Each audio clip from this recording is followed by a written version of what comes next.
السلام عليكم. كان هنالك شاعر اسمه الشاعر النميري، وكان يهوى امرأة هي أخت الحجاج بن يوسف الثقفي، وكان يذكرها في قصائده ويشبب بها كثيرا، وقد بلغ الحجاج ما قاله الشاعر النميري في أخته. وكان من جملة ما قال: تضوع مسكا بطن نعمان إذ مشت به زينب في نسوة عاطرات، مررن بفخ ثم رحن عشية يلبين للرحمن معتمرات، يخمرن أطراف البنان من التقى ويخرجن جنح الليل معتجرات. فلما رأت ركب النميري راءها وكن مني يلقينه حذرات، فأدنين حتى جاوز الركب دونها حجابا من القسي والحبرات. فلما انتشرت القصيدة وبلغت الحجاج بن يوسف الثقفي، أرسل له الخليفة آنذاك رسالة يقول في مضمونها: قد بلغنا قول الخبيث فأعرض عنه، فإنك إن أدنيته وعاتبته أطمعته، وإن عاقبته صدقته.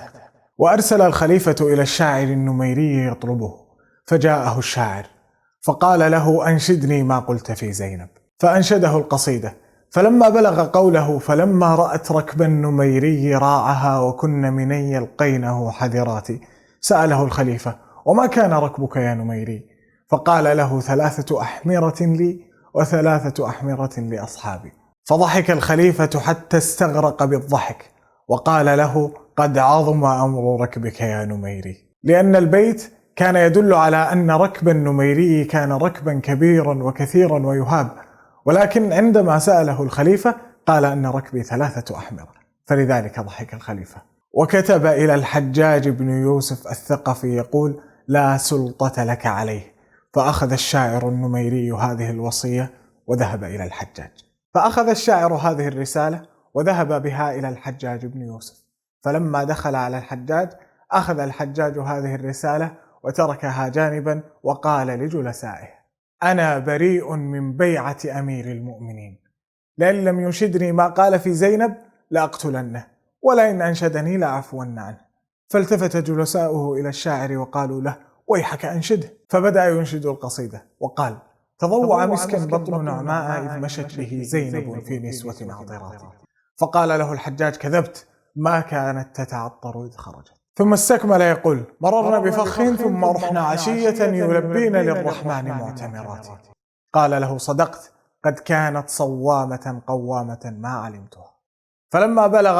فلما رأت ركب النميري راعها وكن من يلقينه حذرات، قال له الحجاج: وحق لها أن ترتاع، لأنها من نسوة صالحات مؤمنات. فلما أتم القصيدة قال له الحجاج: ويحك، أرى كلامك كلام بريء وارتياعك ارتياع مذنب، وإني قد عفوت عنك.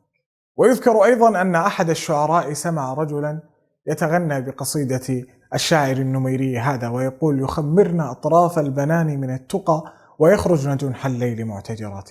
يخمرن أطراف البنان من التقى، أي أنهن يخفين أيديهن من التقى والزهد والورع في هذه الدنيا.